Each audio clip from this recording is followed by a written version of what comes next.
Avoir de la confiance en soi, c'est pas une chose facile. Que tu sois timide ou non, tout le monde en a besoin de la confiance en soi dans la vie, ne serait-ce que pour atteindre ses objectifs. Ok, aujourd'hui je vais te livrer 6 clés pour développer la confiance en soi. Ces 6 clés, je les tire de ma propre expérience personnelle.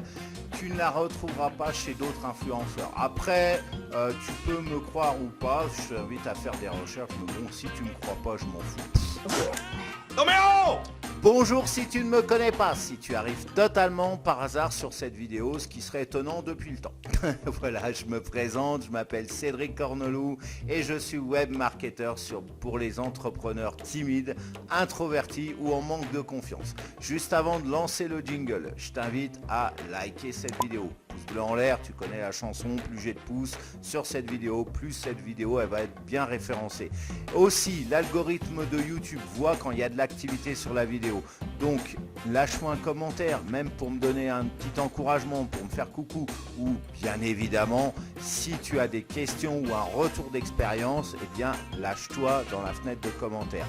Et si ce n'est pas encore fait, je t'invite à t'abonner à cette chaîne et à cliquer sur la cloche de notification pour être au courant, je vais y arriver, des bafouillages, pour être au courant des prochaines vidéos qui paraissent dessus.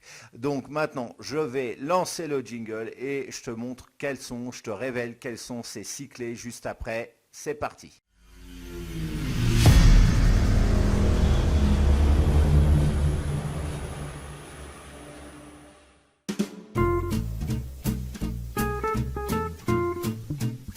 Tout d'abord, il faut que tu sois conscient que toutes ces peurs sont issues de ton mental qui va engendrer en fait un manque de confiance. Donc tu te crées des peurs, ça j'en ai déjà parlé dans plusieurs vidéos de la chaîne et du coup ton mental va broder là-dessus et va faire en sorte que ton cerveau va croire que c'est une réalité alors que ce n'en est pas une. Rien n'existe, tout n'est que représentation, interprétation de ton cerveau. Alors je ne suis pas spécialiste en la matière, mais en physique quantique, c'est ce qu'on dit. Par exemple, ce micro, voilà le tapis bleu que tu vois derrière, le lino, le canapé derrière, même moi je n'existe pas. C'est une interprétation de ton cerveau. Tu me vois chauve, voilà, tu me vois un petit peu avec une barbe naissante et tout ça encore une fois, ça n'est qu'une interprétation de ton œil qui dit au cerveau, il est comme ça. Mais même la couleur des vêtements, tu sais que les lapins, ils voient tout en rose, ils voient la vie en rose. Voilà, je crois que les chats, ils voient en gris. Bref, même les couleurs n'existent pas en soi, ça ne sont que des interprétations du cerveau. Donc tout ça, c'est que mental, tout ce qui t'entoure, ce que tu ressens dans la vie, voilà, ou ce que tu ne ressens pas d'ailleurs, ça n'est que du mental. Donc lorsque tu as pleine conscience de ce paramètre, alors certes, tu vas pas pouvoir effacer tes peurs comme ça, c'est un truc, on a toujours peur, on est toujours craintif, on n'est pas des robots. Les robots sont les seuls être bipède, je dirais, qui n'éprouve pas de peur. Voilà. Mais on n'est pas un robot, on n'a pas de télécommande pour débrancher nos peurs. Mais malgré tout, quand tu as pleine conscience de ce paramètre, tu es mieux capable de gérer les tenants et les aboutissants, d'appréhender tes peurs, en fait, de savoir, de les voir arriver et donc de mieux gérer la situation en calmant les choses, en relativisant les choses. Et tu pourras acquérir une bien meilleure sérénité. Et ça, c'est un atout majeur quand tu veux développer la confiance en soi.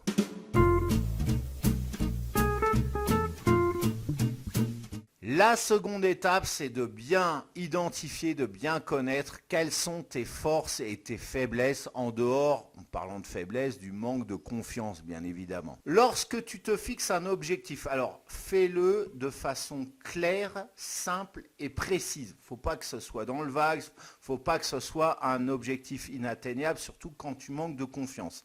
Voilà, quand tu manques de confiance, mets-toi des objectifs simples au départ, et puis après tu augmentes le niveau en fur et à mesure que tu as atteint ces objectifs. Mais pour le moment, fais-les simples. Vise pas la lune. Voilà, la lune, tu la viseras plus tard. Et du coup, évalue quels sont tes potentiels par rapport à l'atteinte de ces objectifs. Et dès l'instant que tu connais ses forces et ses faiblesses, tu connaîtras de fait tes limites et tu sauras mieux quand et comment elles vont survenir. Et tu pourras t'appuyer parallèlement sur tes forces. Alors forces et faiblesses, c'est quoi comme exemple? Par exemple en termes, alors à côté du manque de confiance, encore une fois, tes forces, eh bien, par exemple, tu peux avoir mis de l'argent de côté pour payer des subordonnés. Tu peux être doué dans certains aspects du développement de ton projet. Par exemple, si tu veux le faire connaître, tu es peut-être quelqu'un qui écrit bien. Tu as une belle plume, tu as un bon style d'écriture, ce qu'on appelle le copywriting.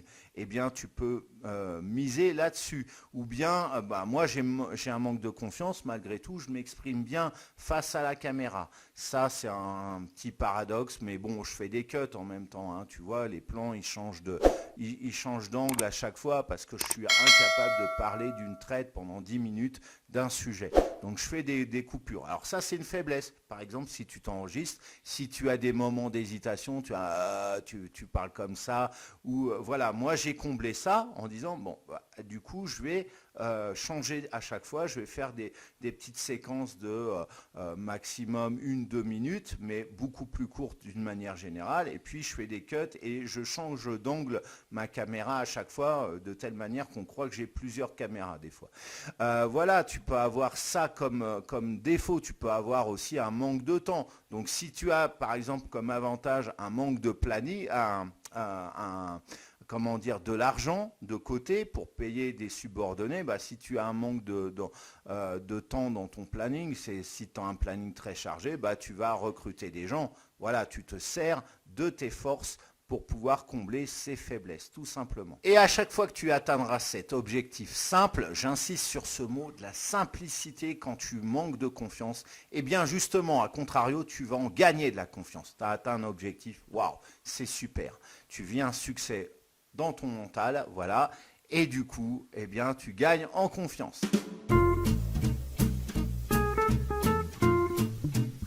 Dans toutes tes actions quotidiennes, vas-y un jour à la fois. C'est ce que moi, la vie m'a appris il y a une vingtaine d'années de ça, c'est de ne pas précipiter les choses. Rome ne s'est pas faite en un jour, dit-on. Alors inspire-toi de cet adage. Plus tu vas vouloir aller vite en besogne pour atteindre tes objectifs, plus tu vas dépenser rapidement ton énergie. Plus tu vas développer aussi peut-être de l'impatience et du découragement. Et forcément, quand tu n'en as plus, tu es à l'arrêt. Voilà, le véhicule cale et du coup, tu ne peux pas atteindre tes objectifs. Et du coup, ton manque de confiance va reprendre le dessus et après, tu connais la suite. Hein. Si tu regardes cette vidéo, c'est que certainement, très certainement, tu manques de confiance. Donc, quand ton manque de confiance en toi prend le dessus sur ta capacité à vouloir mener à bien tes objectifs, tu sais que du coup tu vas t'inventer 1001 excuses pour dire non, j'ai pas le temps, machin, c'est dur, blabla, et puis hop, tu vas abandonner tes projets. Au contraire, agis telle la tortue. La tortue, elle avance lentement, mais elle avance toujours. De plus, en agissant sans précipitation, tu peux mieux réfléchir. Voilà, on dit, il y a un adage qui dit réfléchir avant d'agir.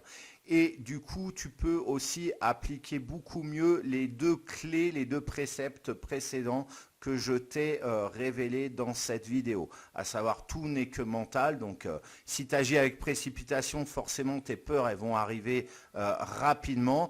Et puis aussi, tu vas être à même aussi en agissant avec à petite vitesse, en fait, tu vas être à même d'anticiper les faiblesses qui vont arriver et de capitaliser aussi sur tes forces, donc de mieux gérer la situation au quotidien. La confiance, d'une manière générale, elle n'aime pas la précipitation. Au contraire, elle aime qu'on agisse avec lenteur. Regarde, je te donne un autre exemple. Gagner la confiance de quelqu'un, ça ne se fait pas en un claquement de doigts. D'ailleurs, il faut se méfier. Hein. Si quelqu'un te donne tout de suite sa confiance, c'est qu'il y a une entourloupe. C'est un long processus durant lequel tu devras prouver toute ta valeur. Et ce qui est valable pour les autres, donc qu'ils te fassent confiance ou non, c'est aussi valable pour toi-même.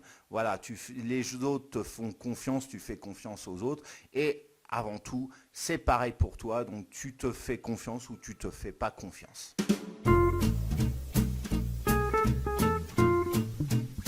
Alors cette clé est hyper importante si tu veux développer la confiance en soi. Pour ne pas perdre de vue ton objectif, il faut que tu saches précisément où tu en es. Regarde, lorsque tu cherches ta route, on va prendre un nouvel exemple.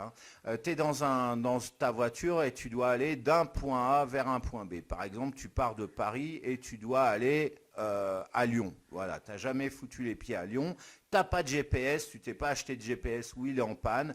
Comment tu fais pour y arriver? Bah, tu vas regarder régulièrement les panneaux, tu vas demander aux gens, alors Lyon c'est un peu loin, hein, ceci dit, si tu n'as pas de carte avant, tu n'as pas étudié une carte avant, ça va être compliqué, mais sinon tu vas demander si tu dois aller dans telle rue de Lyon, tu n'as jamais mis les pieds dans Lyon, comme moi d'ailleurs, bah, tu vas demander aux passants, voilà, c'est l'avenue de la République, je ne sais pas si elle existe sur Lyon, j'imagine, peut-être, mais c'est dans quel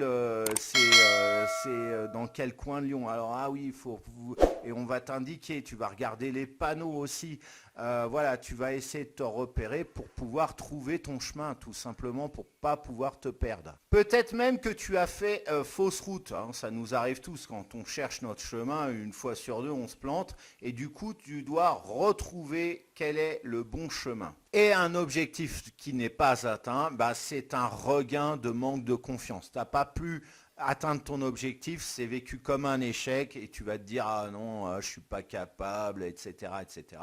Donc manque de confiance, tout simplement. Il faut que tu fasses le point sur le chemin que tu as accompli et à contrario, bah, le chemin qu'il te reste à faire, sans quoi bah, tu risques de te perdre, tout simplement.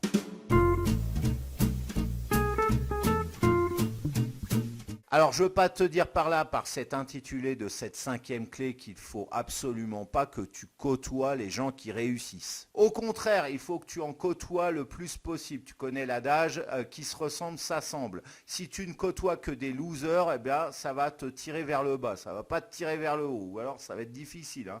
Vraiment. Alors que si tu côtoies des gens qui connaissent régulièrement des succès, voilà, des gagnants, des winners, eh bien, tu vas être toi aussi poussé à vouloir atteindre aussi des objectifs, à atteindre le succès. Mais ce que je veux te dire, c'est de ne pas te laisser imprégner par le succès de ces gens et pour te démoraliser. Voilà, les autres réussissent, pas moi. Oh, je suis nul, je suis bon à rien. Je sais ce que c'est. Eux, tout leur sourit. Ils entreprennent un truc et hop, ils connaissent le succès tout de suite. Pendant que toi, parallèlement, tu mets 3 plombes à galérer, à trouver le chemin vers ce succès, et dans 3 fois sur 4, eh ben, tu vas échouer. Il n'y a rien de tel pour te mettre le moral dans les chaussettes et du coup te démoraliser et perdre de la confiance en soi. Donc, et pour reprendre la première clé que je t'ai enseignée dans cette vidéo, à savoir que tout n'est que mental, détache-toi de leur succès. Ils le vivent bien, tant mieux pour eux, mais toi, parallèlement, tu n'es pas forcément dans une bonne période, tu voudrais avoir la même chose, tu ne l'as pas, et donc ça a tendance à te démoraliser, à te plomber le moral, et donc à te faire perdre confiance en toi. Prends-le simplement comme un fait, voilà, comme quand tu lis les nouvelles dans le journal, mais surtout ne le reporte pas ce succès par rapport à ton existence actuelle que tu vas, si tu manques de confiance, trouver nul, ouais, t'es pas assez bien, etc. Donc ça va te démoraliser. Ainsi, en te forgeant une carapace, tu vas protéger ton capital confiance et aussi protéger tes énergies pour mieux les employer, toi, pour pouvoir atteindre tes propres objectifs.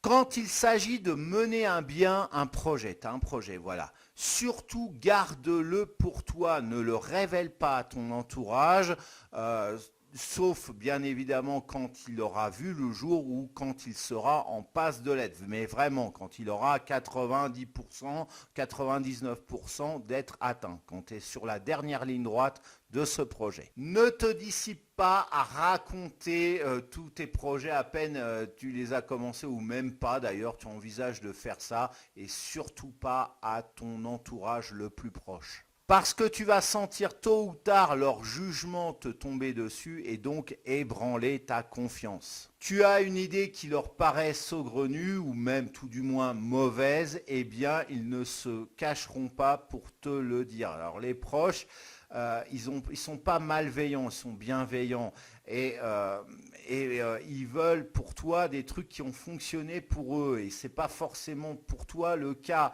Moi, si j'avais écouté ma famille, notamment mes parents, j'aurais été fonctionnaire dans l'éducation nationale, j'aurais été professeur des écoles, voilà. Et je me serais fait, il y a une partie, oui, j'aime bien enseigner, c'est vrai, mais une autre, je me serais fait royalement chier, il faut dire ce qui est, parce que c'est trop routinier pour moi, et voilà, donc ça ne me correspond pas. Bon, alors, ses proches, ils vont trouver cette idée saugrenue, bah, ils vont te le dire, ils vont même peut-être se marrer, et rien de tel pour te troubler dans ta confiance, pour te faire croire que ton projet est nul, même si dans les faits, il est peut-être effectivement original, mais il n'est pas forcément nul. Moi, quand j'ai voulu partir au Népal, j'ai eu des gens qui m'ont dit « mais t'es cinglé, qu'est-ce que tu fais là ?» et tout. Mais en fait, non. Alors l'idée était, pouvait paraître saugrenue, mais en fait, alors tout n'est pas rose, mais je m'éclate quand même, hein. Dans tous les cas, ils te demanderont à un moment donné, tôt ou tard, où tu en es par rapport à ce projet. Et du coup, même s'ils ne te disent rien, alors ils vont peut-être émettre une opinion, hein, mais même s'ils ne disent rien, tu vas sentir s'abattre sur toi leur jugement. En disant, ouais, tu traînes, t'as rien fait. Enfin, ça voudra dire ça, hein, même s'ils te disent rien, ouais, t'as rien foutu, donc t'es nul, quoi. C'est ça que ton cerveau va interpréter. Et là encore, tu vas dire au revoir à la confiance qui va se barrer en courant. Donc, ne dis rien. Voilà, alors cette vidéo est maintenant terminée. C'est le moment de la liker, hein. Toi, t'es un petit retardataire. Ouais, tu l'as pas fait, donc pouce bleu en l'air, merci. Hein, plus j'ai de pouces sur cette vidéo, plus elle a de chance de récolter des vues. À la commenter, encore une fois, si tu as une question, un retour d'expérience ou juste pour m'encourager ou me faire coucou, eh bien n'hésite pas à le faire. Et si ce n'est pas encore fait, je t'invite à t'abonner à cette chaîne et au moment de t'abonner, clique sur la cloche pour être au courant des prochaines publications. Alors maintenant, je t'ai laissé aussi dans la description le premier lien que tu vas trouver. Si tu es intéressé pour faire grandir une communauté créée de A à Z en partant de zéro, donc une communauté pour ton profil ou pour ton groupe Facebook, la page Facebook, ça marche beaucoup moins bien aujourd'hui. Je ne dis pas que c'est impossible, mais c'est plus compliqué. Mais au moins pour ton profil ou si tu as un groupe, eh bien de créer une communauté qui réagit, qui interagit, donc qui like, qui commente, qui peut partager si c'est possible de partager tes publications. Et donc ça va te faire gagner confiance en toi. Moi j'ai un groupe Facebook, hein, tu as vu la petite publicité en tout début de cette vidéo, normalement, hein, avec le petit QR code, sinon tu reviens tout au début, tu verras. Donc le groupe pour de web marketing pour les timides que j'anime sur Facebook, eh bien à chaque publication, allez, 90% des publications que je fais, il y a au moins 3, 4, 5 likes, il y a des commentaires, sachant que j'ai une communauté de 500 personnes aujourd'hui au moment où je tourne cette vidéo. Donc c'est beaucoup, c'est un énorme ratio. Et donc voilà, je fais autorité. Alors ça, pour le gain de confiance, je t'assure que c'est génial. Alors tous les tenants et les aboutissants, comment ça se passe, etc. Bah, je t'invite à cliquer sur le lien de cette formation, donc qui se trouve juste en dessous dans la description. Tu ne vas pas la louper. Je l'épinglerai aussi en commentaire, hein, au passage. Voilà, je fais bien les choses. Et puis après, tu sauras tout sur comment faire pour justement grandir, faire grandir ta communauté, la créer, la faire grandir, la rendre réactive et faire autorité par rapport à ton expertise, et ce, quelle que soit ton expertise. En attendant de se retrouver pour cette formation ou pour une nouvelle vidéo de la chaîne, eh bien je te souhaite de passer une excellente journée ou fin de journée et je te fais des bisous. Moi à mon bisounours, je lui fais des bisous. Et pour me dire merci, il m'en fait lui aussi. Mais en fait, moi, si tu veux, je reste convaincu qu'une personne ne peut pas se résumer à un métier ou à une activité. Le métier n'est qu'une des choses que la personne fait ou est capable de faire ou sait faire, tu vois? Mhm. Elle est autre chose à côté de ça.